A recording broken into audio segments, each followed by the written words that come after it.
out there, and welcome to another episode of the JimFear Podcast. Thank you very much for tuning in. I do appreciate you guys showing up.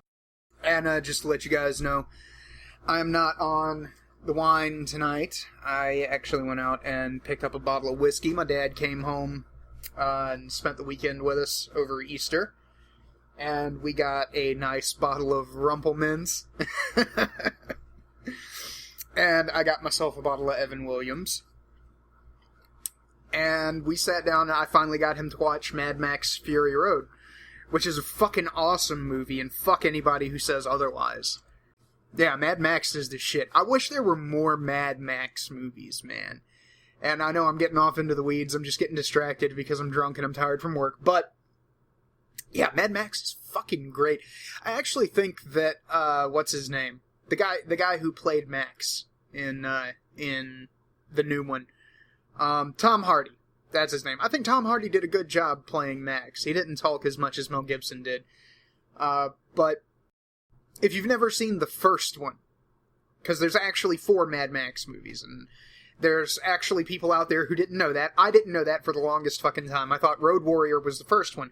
Road Warrior is not the first one. There's Mad Max, then there's Mad Max 2, The Road Warrior, then Thunderdome, then Fury Road. And you should go and find Mad Max, the original movie, because that tells the story of how he became Mad Max, and, you know, it's pretty tragic, and it doesn't really have a happy ending, but it's still a brilliant movie, and Mel Gibson is so young in that one. He's probably about my age, maybe just a little bit older. But anyway, yeah, no, we're not gonna spend the whole fucking podcast talking about Mad Max. Just the Fury Road is awesome. I'm glad that I finally got to sit down with my dad and watch it, because he's a huge Mad Max fan. And we just drank, you know, it was me and him and my brother's girlfriend, and we just sat down and drank Rumpelmans and watched Mad Max all night. It was brilliant. Also started watching Daredevil. I didn't get to see all of the first episode. I had to, you know, dip in and out of the room at parts. But I was really, really impressed with the first episode. So I'm going to keep watching that. Daredevil looks fucking badass. And I know we're like fucking 2 seasons in or whatever at this point. I heard that they brought the Punisher in. So I'm excited to see how they portray Frank Castle. Because Frank Castle has always been one of my favorite Marvel anti-heroes. Way more badass than Batman. Frank actually, as psychotic as he is, he actually solves the fucking problem instead of just throwing the Joker into Arkham Asylum, which he's gonna break out again, and then go on and fucking kill more people. Because that's what the Joker does. And I know the whole meta argument about Batman needs the Joker because the Joker is what Batman could become if he stopped caring. Basically, like, no. There's a line. Like, Punisher doesn't kill good guys. Punisher doesn't kill innocent people. The Joker kills innocent people.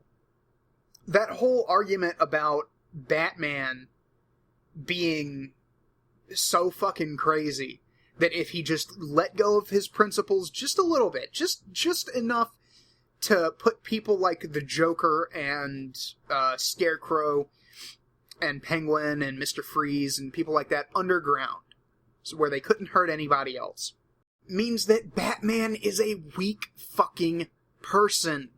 He is a pussy.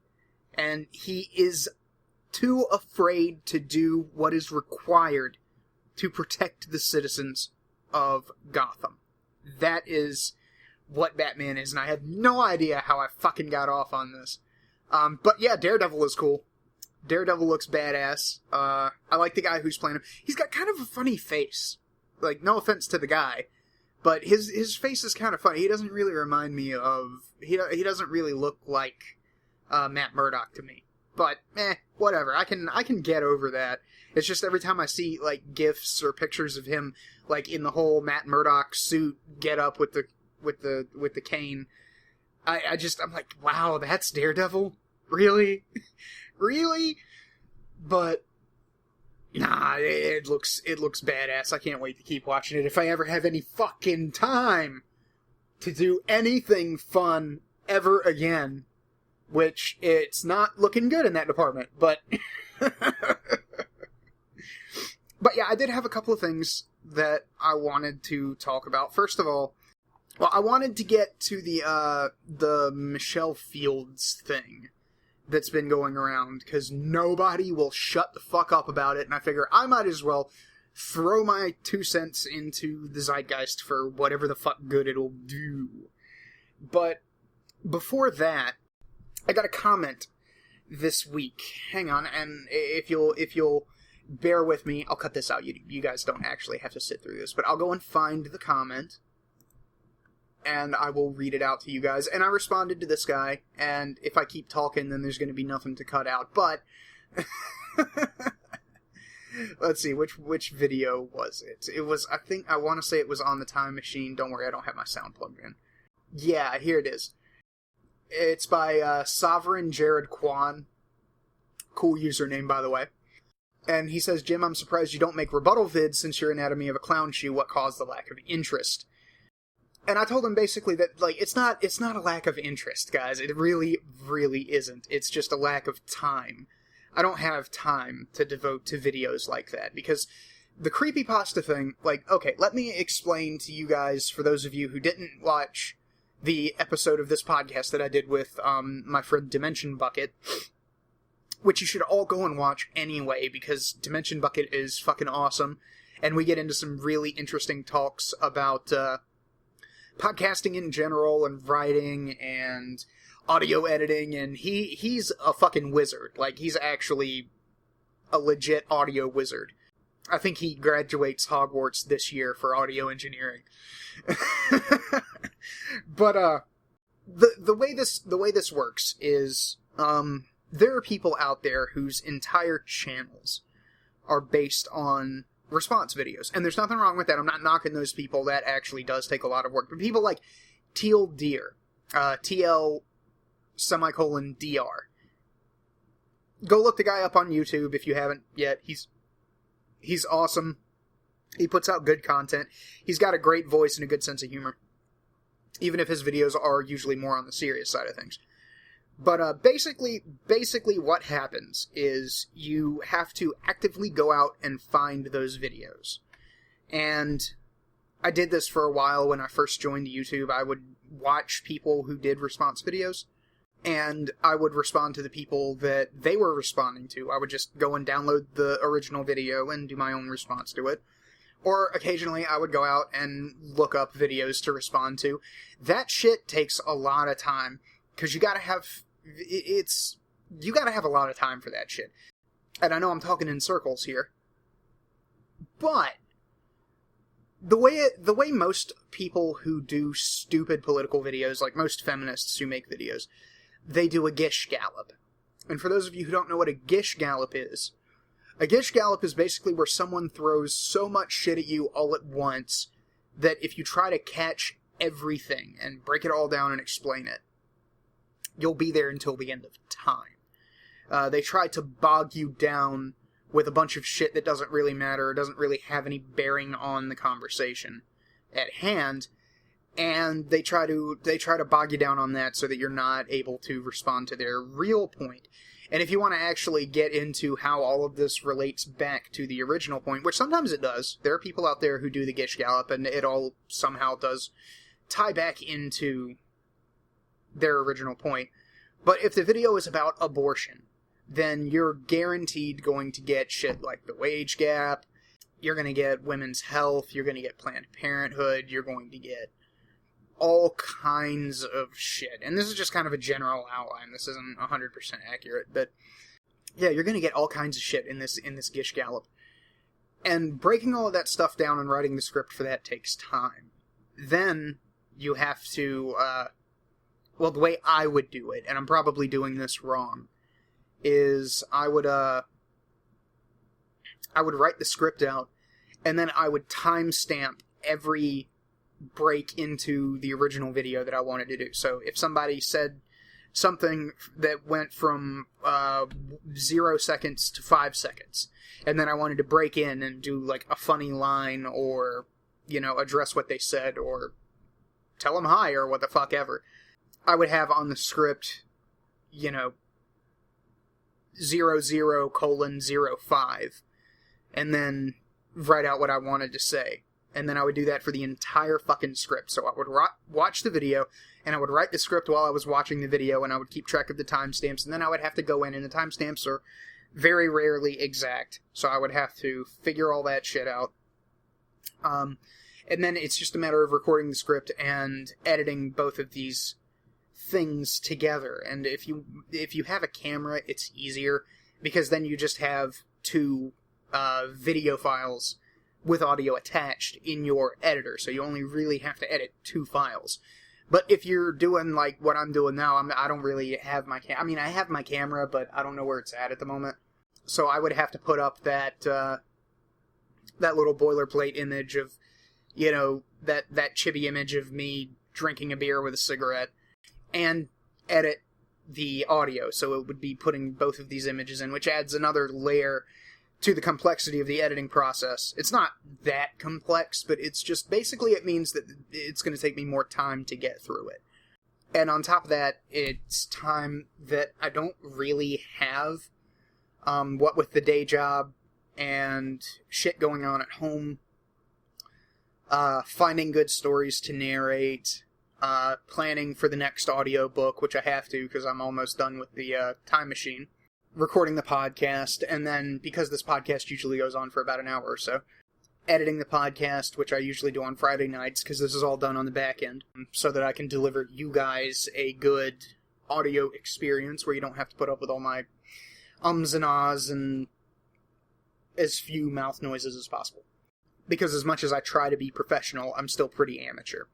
And it's just, like, on top of all of the stuff that I'm already doing for this channel, which includes going out and finding these stories, narrating them, and narrating a story that is... the final product is, like, let's say, 7 or 8 minutes long. Like, perfect example. You're Not Scared, Right? The one that I uploaded Wednesday, which I think you guys should go check out, because I'm getting back into creating soundscapes as opposed to just, a guy reading a story. Which is what I really love about doing this kind of thing, is that's a lot of fun. Getting all of the sound effects just right is so much fun. But I had to re-record that story 5 times to get the proper narration down. There would be too many mouth noises while I was actually delivering lines. There would be all kinds of shit wrong with these audio files that I was too much of a professional or too much of a perfectionist to just be like, okay, fine, fuck it, we're going with this anyway. Because I couldn't deal with it in editing. So I know you guys wouldn't be able to deal with it in actually just listening to the finished product. Or maybe you would. Maybe you would be able to deal with it just listening to the finished product. I don't fucking know. I don't know how much attention you guys pay to that kind of thing. But I try to... it's the principle of, like, the what do you call them? What the fuck are they called? Stagehands. Stagehands on a theater stage, like Broadway. If everything goes right, you will never fucking notice those people. You will never notice them. But if shit starts to go wrong, then it starts coming out that, hey, what the fuck were these guys doing? Weren't they supposed to be doing their job? Nobody notices when everything's going right, but as soon as something goes wrong, all hell breaks loose, essentially. So I try to operate on that principle, so you guys don't have to put up with that kind of stuff. But I was talking about how much time it takes to do a proper narration with music and sound effects and things like that. It's not easy, and it's time-consuming, and it eats up a lot more free time than people think, which is why back when I was in college, and I had homework and shit, and, reading that I had to do, I wouldn't be able to do it as much. And that's why I went for months without uploading anything. I just didn't have the fucking time on top of school, but now I'm working a steady, real job, and I don't take my work home with me. I'm not one of those desk jockeys who has to bring home a bunch of papers and work on them in my free time, because if you're not paying me, then I'm not fucking working right now. Essentially is the way it goes.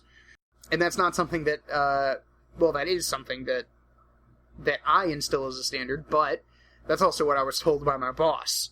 So, anyway, my job aside, finding all of that shit would be very time consuming. And I already only get about 6.5 hours of sleep a night if I'm lucky. Occasionally I'll get a good 12 because I'll just be so fucking tired that I'll go to bed as soon as I get home and then wake up and go to work the next day. But I don't like doing that because I don't get much done. And I like getting things done. I like this new workaholic mode that I've engaged in and putting out things 3 times a week. It makes me feel fucking great. It makes me feel like I'm fucking taking this seriously and I'm bringing a certain level of quality to it. And I'm sticking to this schedule, and I don't know, it just feels like I'm taking this a lot more seriously than I did when I first started out and started getting subscribers. And now that growth has basically been completely kneecapped because I stopped, essentially. That growth has been kneecapped. I don't get many views a video, but that's okay with me. That's okay with me, because I enjoy fucking doing this, and for you guys out there that do watch, that do take time out of your finite lives to enjoy the content that I'm putting forward, for those of you who do comment, who do like the videos, you're who I'm doing this for. You know, at this point, I've got like 668 subscribers on YouTube, and my last narration got, I don't even fucking know. Okay, it's Thursday, so the video's only been up for a day, but it's got 7 views at the moment. Those 7 people who watched that video, you're the ones I'm doing this for.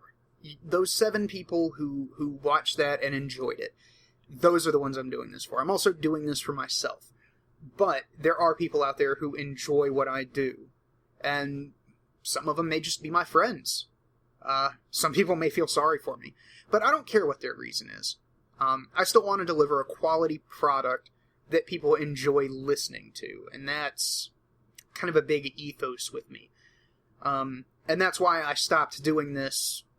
Part of the reason that I stopped doing this a while back was because I didn't have the time to put into delivering a serious quality product. And I didn't want to short you guys on content or quality of content, so I just kind of drifted off into the ether. But now I'm fucking back with a vengeance. And it feels awesome. So yeah, I hope you guys will forgive the lack of response videos. I do kind of want to do them. It's just like I said, that takes time. And I'm currently working on all of the shit that I'm doing for this channel. Plus, I'm out of the house like 12 hours a day. I'm just gone from like 7:45 in the morning to like 7:30 at night. I'm just gone. That's why I ordered a foldable Bluetooth keyboard that I can like carry around in my back pocket and connect up to my phone, because I got this app called Wordsmith, and I can write while I'm on break at work. So I can, go on my lunch break, and I stay on site when I go on my lunch break. I go off and I pick up a sandwich or something if I didn't bring my lunch. And then I come back and I sit there and eat, and then for the last like half hour, I'm just kind of sat there with my eyes closed, listening to talk radio or a short story narration or something like that on Pseudopod or Escape Pod or Mr. Creepypasta's Story Time or something like that. And I got this keyboard, so now I can actually work while I'm at work. And some days we have slow days where I'll just get all of my work done like 2 or 3 hours early, and I won't have anything to do but just sit there. And I could get feasibly like 3,000 words done. I can do about 1,000 words an hour if I have an actual keyboard and I don't have to type with my thumbs. And this is important now because I'm helping out a buddy of mine who was the last guest on the podcast.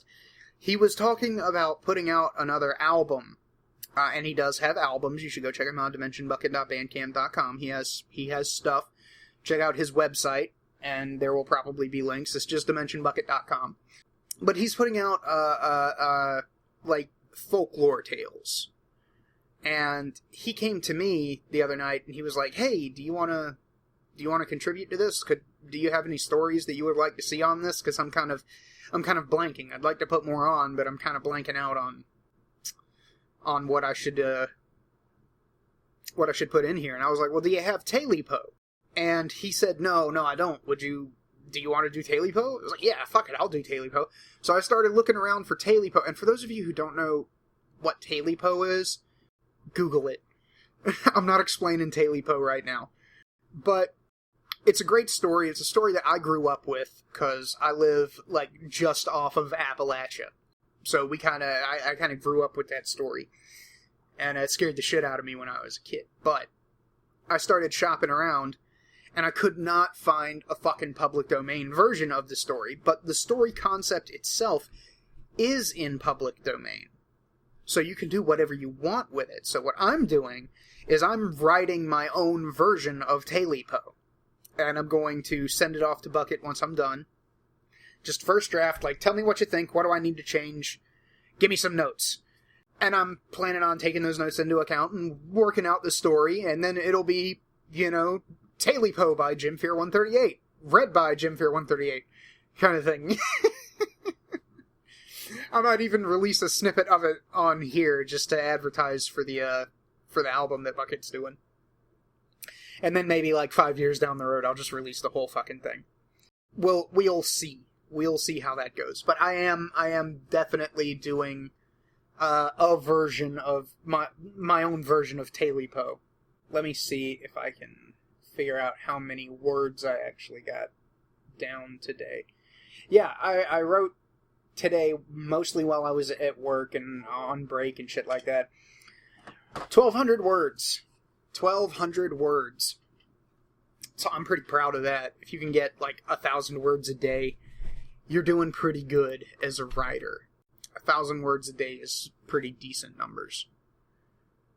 But yeah, that's happening, and whether or not Bucket wants to use it for his album of folktales, I'm going to use it one way or the other. So it's either going to go on the album or it's going to go up on the YouTube channel, so Bucket can have his pick there. But I keep getting sidetracked. Jesus Christ. Come on, Jim. Think. This is what happens when I don't drink whiskey for a long time. And then I just get a bottle and start drinking out of it. I tend to ramble. But you guys who watch the podcast, you know that I fucking ramble all the time. That's not anything new. You're probably sitting there like, yes, we know. You're talkative motherfucker. You like to go on and on and on about nothing, like I'm doing right now. But in regards to the political stuff, because I said when I came back in one of my podcasts, it was probably the first one, that I'm not really feeling putting the political shit on another channel.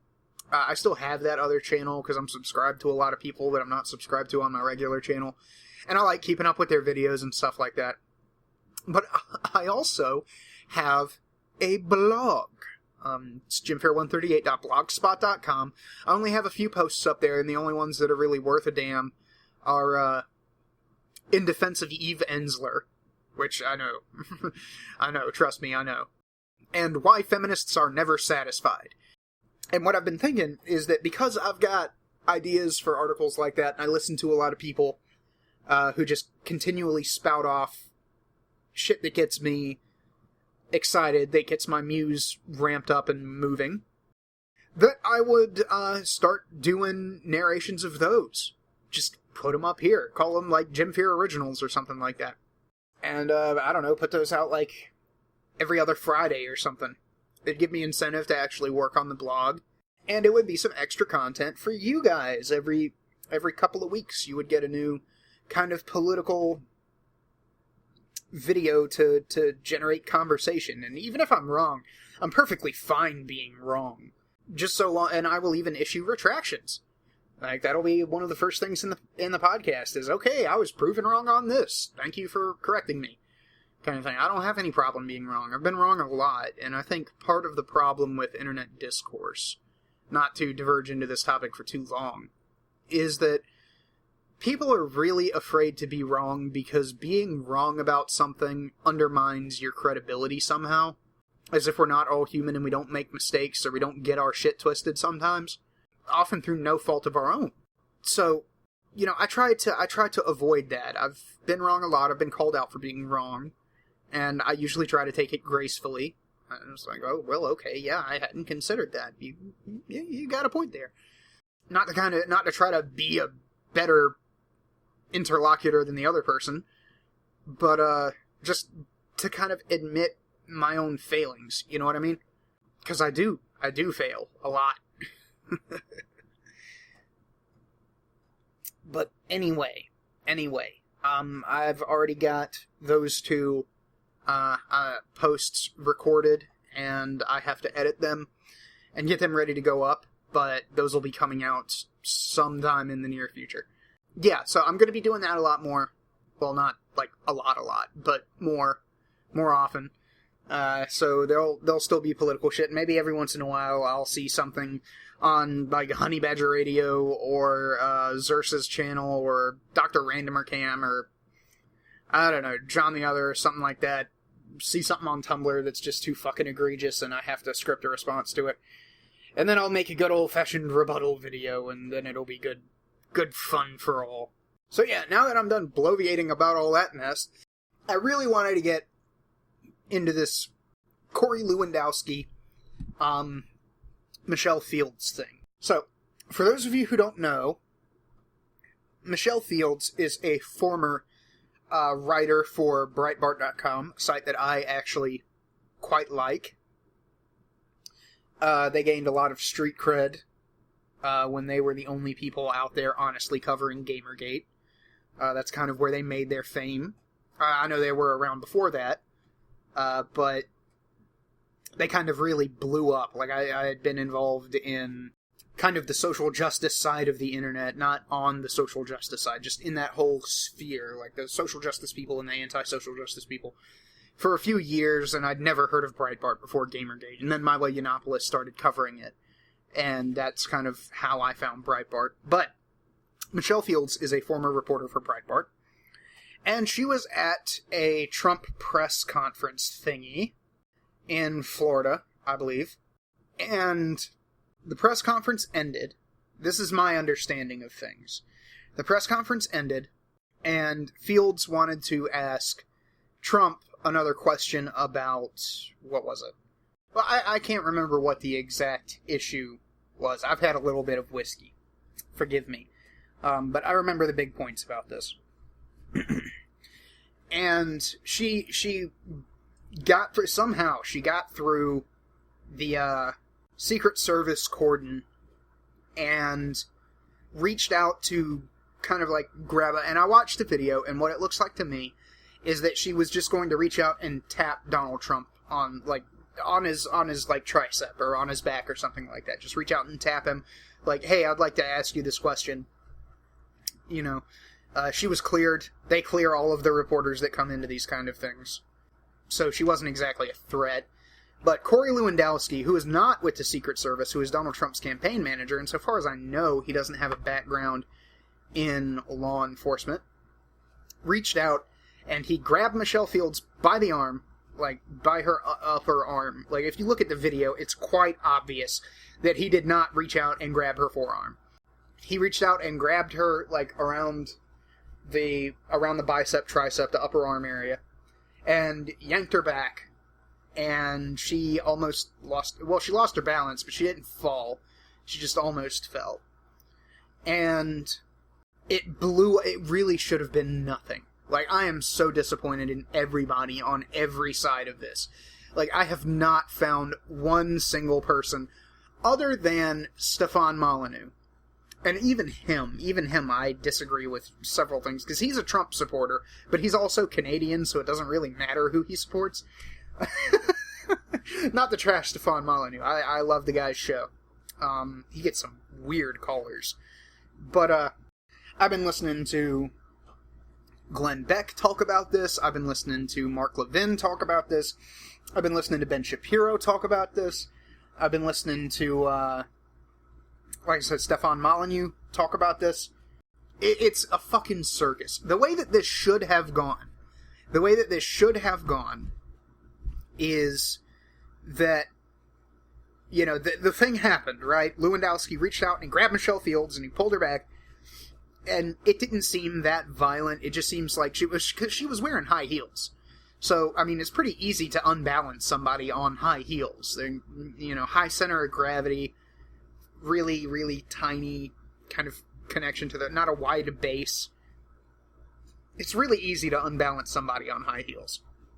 So that happens. He reaches out and grabs her and pulls her back. She doesn't fall down. She kind of gets up. And if you listen to the audio, she was not upset. She was just like, wow, what the fuck? What the hell was that? And then the guy next to her is like, yeah, he just grabbed you and, like, yanked your arm and shit. Like, yeah, that's so fucking weird. Why would he do that? Or, shit like that. It's really, really calm and kind of joking and laughing. It's not, like, I think it was either Mike Cernovich or Vox Day who tweeted out after that, oh my god, it's such a tragedy that Michelle Fields got her arm ripped off and was beaten to death with it. Because that's how people are acting. That's how people like Glenn Beck and Mark Levin are acting over this. And, same with Ben Shapiro. Like, Ben Shapiro white-knighted hard for Michelle Fields. What should have happened after the whole thing goes down is she gets in touch with him over social media, and this did happen. She got in touch with him, and he was like, this happened. He said, I don't know you, I've never met you, I never touched you, was the gist of his tweet back to her. But, as more evidence came out, it turns out, yeah, that did fucking happen, mate. But I don't think that Lewindowski was purposefully lying. I don't think he even knew who Michelle Fields was before all this shit went down. Which is perfectly reasonable. It's perfectly reasonable kind of way to look at this whole thing. But what should have happened is she should have said, hey, what the fuck, dude? Why did you just grab me like that? And he's like, oh, I'm sorry. I didn't mean to hurt you or anything. You okay? Yeah, I'm fine. All right. Well, I'm sorry. It won't happen again. I'll like send you a bottle of wine or something, like a care package or whatever. Or I'll do you a solid and see if I can get you, like, an interview with Trump or something like that. Because Trump, God knows Trump loves free press, and he's given fucking interviews to everybody who wants one. Well, not quite. He won't come on Glenn Beck's show, and he won't come on Mark Levin's show. Even though he's been invited. Just about not an episode goes by of Mark Levin's show. And that dude's got, like, millions of listeners. Not an episode goes by where Mark Levin's like, he's welcome to come on. He used to come on the show. He hasn't since he started, running for president. He's more than welcome to come on and talk about this. Mark Levin's even offered to mediate a debate between him and Ted Cruz. Donald Trump just won't do it. 'Cause he's a pussy. But, that aside, that's something that Lewindowski could have done. That's something that he could have, extended an olive branch, like, oh, I'm sorry, I didn't mean to hurt you, I'm glad you're okay, won't happen again. Just kind of smooth everything over, don't make a big fucking deal about this. That he makes a big deal out of it, and Trump, like, no, I support my guy, he did the right thing, he did nothing wrong, and, Lewindowski didn't do nothing. And then Michelle Fields goes on the news, and I swear to God, like, the attention whoring on her, it was just so thick. You could fucking smell it. It was sickening to watch. Like, especially watching the video of the incident that happened. Hearing the audio of her and her boyfriend, who's also a reporter for, like, the Washington Post or the Washington Examiner or something like that. It's Washington something, I think. I don't know. He's not important. So, I didn't pay attention to where he came from. But watching the video, listening to that audio, and then, like, watching the reactions break down, is just like, everybody is acting like a fucking child in this. Michelle Fields is not a girl, and people need to stop using this language. She is not a fucking little girl, okay? She is a grown-ass woman. She is a fucking adult. She's my age, for God's sake. People would never accept, if I was in her position, and I got yanked back by Lewindowski, and I come on the news, making a big fucking deal about it and getting the crocodile tears ramped up and saying, oh my god, apart from the death of my mother, this is the worst thing to ever happen to me. It's like, bitch, you have led the most carefree life in the world. If the worst thing to ever happen to you besides the death of one of your parents is some guy grabbed you on the arm and almost pulled you off your high heels, get the fuck out of here. You are not serious, you goddamn lying attention whore. You fucking lying attention whore. And she's not, like, she doesn't deserve special treatment because she's a woman. She broke the security cordon around the presidential nominee candidate, the guy who's running for the Republican nomination, who has the most death threats out of any candidate. Out of most of them combined. I'll guarantee you that Cruz, Clinton, and Sanders put together don't get nearly the amount of death threats that Trump does. Not fucking nearly. And I'm not supporting Trump. Just, I want to make that fucking clear. Everybody acted like fucking children in this. I am not happy with the way that Trump handled this. I'm not happy with the way Trump does most things. So I'm not a Trump supporter. I'm not one of those guys who's out here defending Trump. I'm a never Trump person. If Trump gets, like, the Democrat Party is fucking dead to me. I will never vote Democrat again in my life. But, I've been forced into this area where the only candidate who actually appeals to me on any level is Ted Cruz. That's it. I will never vote for Donald Trump. That man is just as fucking distasteful to me as Hillary Clinton and Bernie Sanders are. Exactly as fucking distasteful. I'm one of the never Trumps, so I'm not defending Trump on this. But, that being said, my personal feelings about Donald Trump do not negate the amount of hate and just visceral, just plain fucking hatred that this guy gets. He gets all kinds of threats all the fucking time. He's probably the most hated presidential candidate in the history of the Republic. So, reporters notwithstanding, if somebody reaches through the security cordon and acts like they're going to touch Donald Trump, they should not be tolerated. They very well could be a threat to his fucking life. And I don't want to hear any of this big macho man bullshit. This traditional man, big fucking swinging dick bullshit about, the 120-pound woman or the 100-pound female reporter from Breitbart. Fuck you. Fuck you, okay? Women can be just as dangerous as men. Women lie, women cheat, women kill. Alright? And that's something that you're going to have to fucking accept if you're going to be one of those people who's like, why is Trump threatened by a woman from Breitbart? Why is he threatened by a little girl like Michelle Fields? First off, she's not a fucking little girl, okay? She's not. Michelle Fields is a grown-ass woman.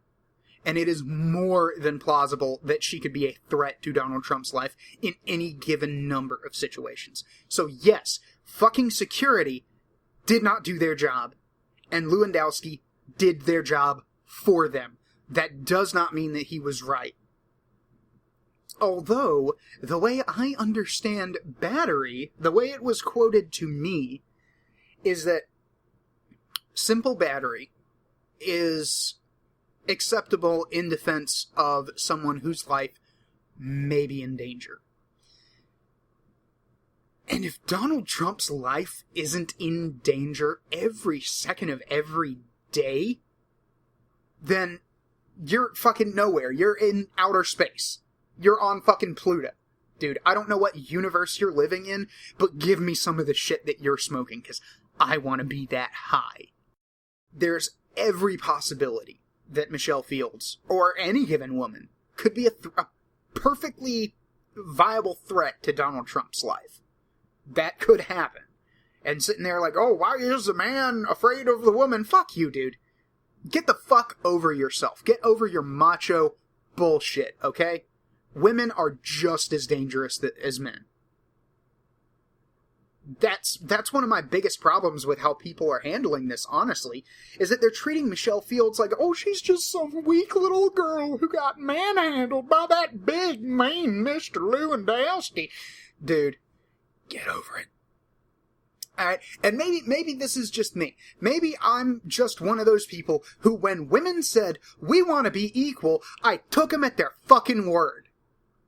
I took them at their fucking word. Okay, ladies, you're equal now. That means no more fucking special treatment, so you better bring your own money for drinks to the bar, and you better be willing to pay half the tab on the date.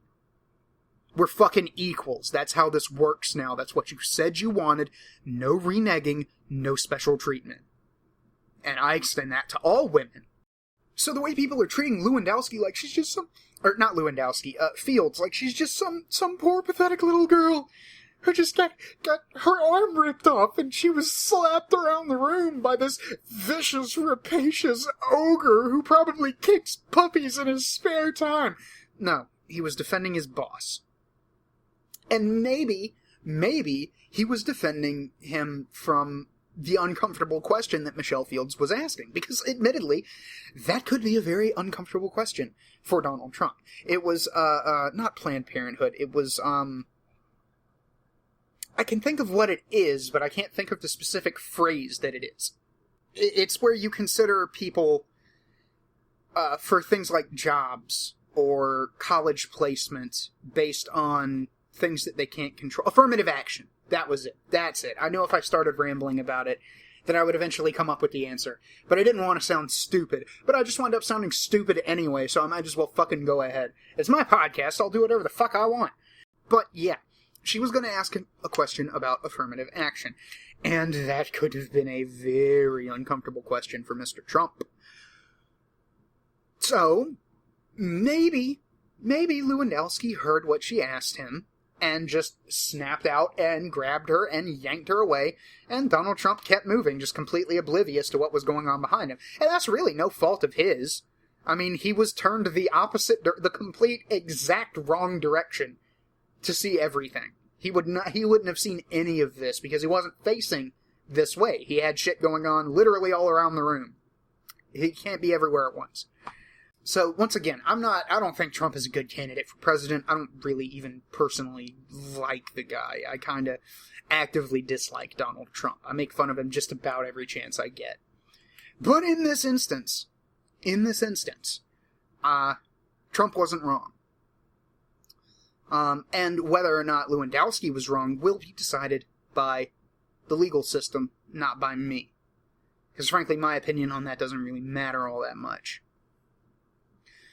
But it really pisses me off that people keep using the phrase, this big 200-pound man is picking on this girl. She's not a fucking girl. She's not a child. She's a reporter. She's a grown-ass woman with a fucking career.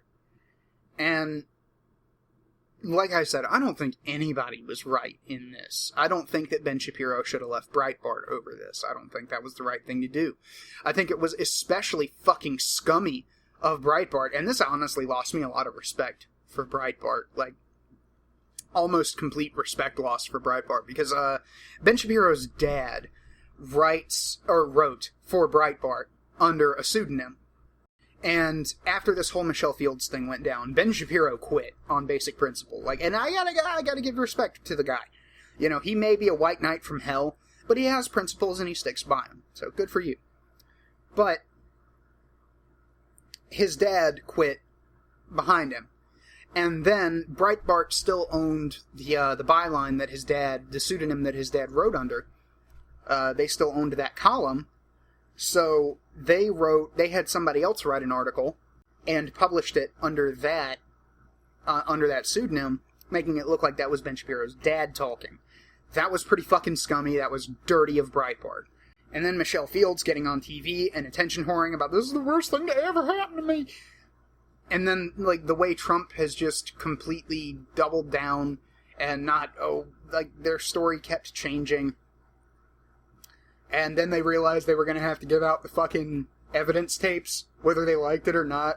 Because like Mark Levin says, yeah, the cops are going to get those tapes, whether you give them to them or not. They will subpoena them, and they will come and take them, whether you like it or not. So it's so magnanimous of you to just give those up. But everybody's fucking wrong here.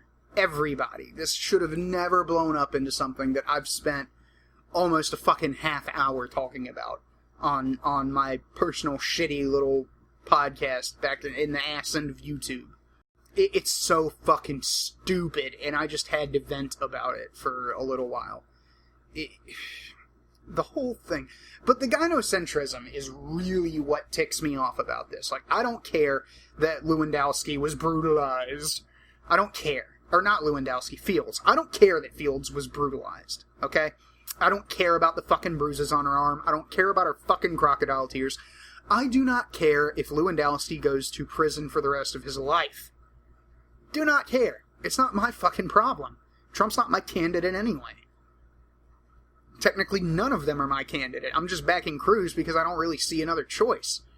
Ben Shapiro's acting like a total fucking white knight, and even though he's been wrong about this on several accounts, he just keeps doubling down and making fun of Trump's people. And it's just so fucking frustrating to have to sit there and listen to this. And all of these people who are coming out in defense, because God knows when a white woman gets manhandled against her will, the entire fucking world has to stop dead, and we have to, oh my God, you're such a victim, can we put a pillow underneath your ankles? Here's some chamomile tea. Do you want a back massage? What can we do to make you feel more comfortable? Everybody needs to get over this fucking... And the real problem here is for Trump, honestly. Because it's well documented that men have an out-group sex bias towards women. Men prefer women over men. It's fact. Women prefer women over men. Fact. I'm not making this up. You can look it up for your fucking self. It's a fact. There is an in-group gender bias among women. That's where the whole sisterhood thing comes from. That's how feminism is viable. It's a natural... It capitalizes on a natural part of female nature, is what feminism does. And Trump is anti-capitalizing on this. Like, he's being the anti-capitalist. He's capitalizing on the bad side of that. Where, all anybody ever talks about is, oh, Trump hates women. Trump attacks women. No. Trump attacked certain women who deserved it. That doesn't mean that Trump hates women. Women in general. It doesn't make Trump a woman hater. It doesn't make him a fucking misogynist. It just means that he doesn't like those particular women over there.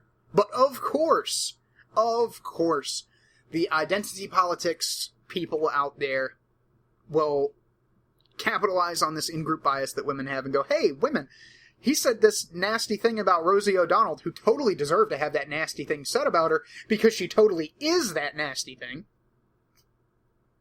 And he's going with his campaign manager, who, for all we know, tried to protect him from what he saw as a credible threat. And he's talked about, what's her fuck, Megyn Kelly. And he doesn't like Megyn Kelly, and Trump has a problem with strong women. No. Trump has a problem with people who talk shit about him. That's what it is. And it's really fucking petty, and I don't like it about Trump. But that doesn't mean that he hates women. And I'm really getting sick of seeing the whole misogyny banner applied to every single person. Just because the quote-unquote leftists out there do something like that doesn't mean that it's right for you too. Okay? All you fucking conservatives out there. And I don't sit on either side of this fence. I'm in the middle. So I get to bitch at both of you. Especially when you're both being fucking stupid. So sit down and take your fucking medicine. For all of you who identify with neither of these groups, I'm sorry that you have to sit through this, but somebody needs to be scolded because they're acting like fucking children. So just sit down and enjoy the shit show. Now the rest of you, especially you fucking conservatives, you people who like to go on about, oh, we have principles and we abide by principles and conservatism isn't an ideology, it's principles. Alright, look, motherfucker. When you're engaging in exactly the same kind of behavior that your opponents on the left are doing, when you're playing this identity politics game, when you're accusing Trump of being a misogynist because he has problems with certain women, not women in general, when you're accusing Trump of maintaining a war on women, yeah, I can understand how that's good politics. That's a good strategy right there. And I would engage in that because I don't subscribe to the principles that you people do. Not all of them. And that's something that I would definitely use because I read The Art of War. Because I read the Book of Five Rings. Because I've dealt into the 48 Laws of Power and the, 35 Rules of War. I read strategy. I know strategy. That's a good strategy. That's a really good strategy. Because of that strategy, Donald Trump has a 70% disapproval rating with women, which means he will never win a general election. Women are 54% of the voting bloc. You do the math, asshole. But when you, who proclaim to have all of these principles and, oh, my farts smell delicious, we're so good and righteous, yeah, while you're jacking off about your fucking principles and turning around and calling Donald Trump a misogynist and claiming that he's engaging in a war on women because he has problems with certain women who are probably horrible fucking people anyway and deserve the kitchen sink that he's throwing at them, you're doing the exact same thing that you give your opponents shit for, which makes you a fucking hypocrite. And I hope that tastes fucking good. Because I'm sick and fucking tired. Sick and tired of hearing you people go on about your fucking principles. We have principles this and principles that. And the left doesn't have any principles. And that's why they're evil. And that's why we're good. And then turning around and doing the exact same thing that these leftists are doing. It's fucking sickening. And you should be goddamn ashamed of yourselves. If you want to talk principles, then walk the fucking walk, bitch. Man up. Woman up. Do your shit. Live by your fucking principles. Stop with these petty fucking attacks to score political points. If you want to talk about how the truth is so great and the truth will set you free, go by the truth, motherfucker. Stop coloring it with your bias. Stop playing into these identity politics that the left does. Okay? Because you look exactly the fucking same to me. And my opinion doesn't matter all that much. Really. It shouldn't matter all that much. I'm just some no-name dickhead on YouTube with a podcast. I'm just a voice actor. An amateur voice actor. A kind of bad voice actor, if I'm being perfectly honest. But, because I'm not on either side of this, I can look at both sides and see where you're failing. I can see where you're being hypocritical.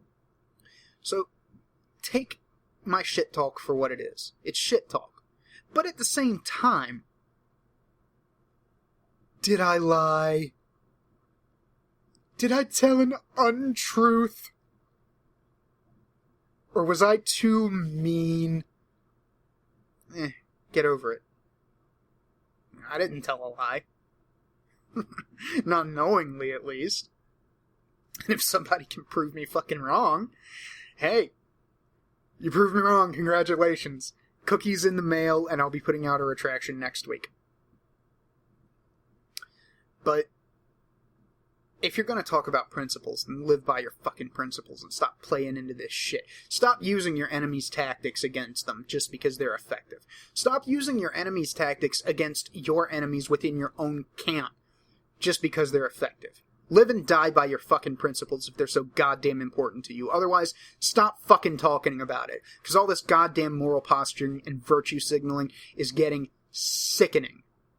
And I didn't get into listening to people like Glenn Beck and Mark Levin and Ben Shapiro to find out how fucking righteous they think they are and how good they think they are. And they're so above all of this bullshit that everybody else engages in. I got into this to hear different opinions on matters.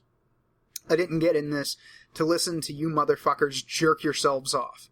Okay? I want opinions from both sides so that I can be more informed. But if all you motherfuckers are gonna do is just sit there and jerk each other off about how fucking righteous you are and how amazing your principles are while you're not living by them, what the fuck am I wasting my time with you people for? I got other shit I could be listening to, you know. And that's not to say that this is all these motherfuckers do, okay? This was just a significant portion of the podcast of Ben Shapiro and Glenn Beck and Mark Levin for the past, 2 or 3 fucking days. So yeah, for all of my liberal friends out there who are getting worried about me because, oh, he's listening to the conservatives and he agrees with them on some things. Yeah, for you guys, you just got to hear me bash conservatives for a straight, 10 minutes? Something like that. So I hope you guys enjoyed that.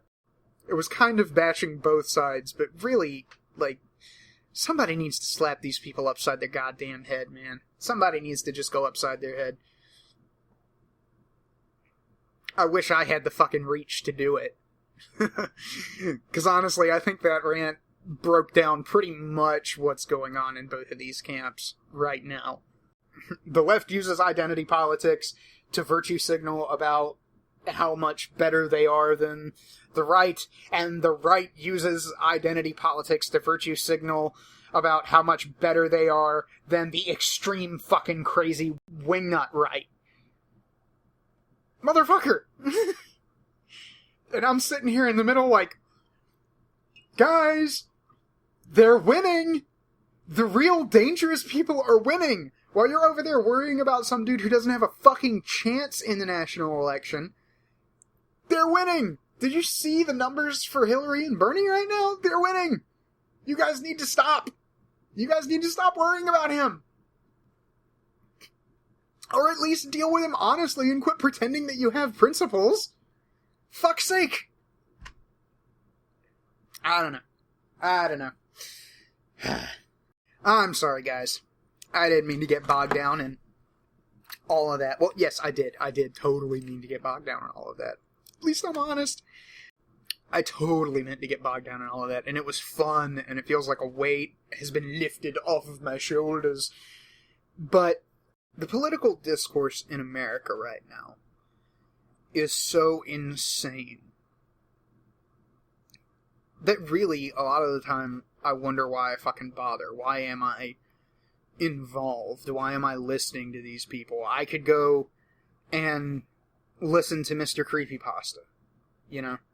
Or I could go listen to Pseudopod. Or any of the other horror podcasts out there. I could be making my own. Well, no, I can't. I listen to these guys while I'm at work. So I'm just basically sitting there stacking shit. And, got my headphones in, and I'm just kind of listening to these guys go off. So, yeah, let's not leave off on that, because I don't want to leave you guys with bad taste in your mouth this week. So I'll tell you about something that was really fucking cool that, I listened to earlier, and I'm sorry if you hear my phone noises, because I'm gonna have to get my phone out to tell you guys about this, but it should be okay. No, I don't care about whether or not everything was synced. Does not matter to me. Let me see here. There should be a played episodes to be deleted thing way down at the bottom, which there isn't, because I have to scroll for fucking ever, because I have all of these episodes of the Thrilling Adventure Hour downloaded to my phone, because I'm going through that. Let me see. I'll find it. I will find it, guys. I swear to God I'll find it. We will not leave until I find it. It wasn't Pseudopod. Escape Pod, that was it. The Escape Pod podcast on iTunes, they have a story up that I just listened to today. It's episode 526, The Hunter Captain. by David John Baker, narrated by Matt Weller. Holy fuck, I wish I could write like this. I really wish I could write like this, guys. It was insanely good. It's a science fiction podcast, so for those of you that are into it. And the guy who read it, Matt Weller, I think was his name. I haven't been paying attention. Did an amazing job on the voice acting. It was unfucking real, dude. It was such a well-written story, and he brought it along with the exact right amount of emotion and lack of emotion. And the story is basically about these aliens. The Namprath, I think they are. And they're like hyper-evolved versions of deep-sea creatures. And they have an organ in their brain that generates their consciousness. And because they have this organ in their brain that generates their consciousness, they run around the galaxy, and they look for other beings that are sentient, like them, that have this organ in their brain that generates their consciousness. And every race that doesn't have this are just animals to these guys. It's not like you can be intelligent, you can carry on a conversation with them, but they don't view you as anything more than an animal. Like, you can't even, according to them, you can't even feel in any real proper way. Like, they are the Ubermensch, according to their propaganda. And they come into contact with a human, and she's initially really happy and, oh, wow, this is really interesting. You guys are weird. I never met anything like you before. And eventually they discern that she doesn't have this thing in her brain that generates consciousness. Like, they don't get the idea that the entire brain can generate the consciousness. And that's how they justify basically eating other intelligent life forms and making slaves out of other intelligent life forms. They're not people. It's kind of like when, in Dragon Ball Z Abridged, when Raditz shows up to Earth and he meets the farmer. And, he checks his power level. It's like, oh, that's cute. He thinks he's people. Yeah, it's kind of like that. And it's just an amazingly well-written story the really cool thing about it is that it's written from the perspective of the aliens. So you kind of get drug into their world, and you're forced to see things from their perspective, and kind of understand their philosophy from within, as opposed to without. And you find out how normalized this is for these guys, and it's just really, really interesting. It's some of the best writing I've seen in a long fucking time. It's absolutely incredible. It's right up there with Alice Isn't Dead, which is another great podcast by the people from Night Vale that you guys should all go check out. And no, I'm not being paid for any of this stuff. I just find this shit. It shows up in my podcast feed, and I listen to it, and then sometimes I come here and I tell you guys about it. But yeah, go check out the Escape Pod podcast on iTunes, and listen to The Hunter Captain, because it is incredible.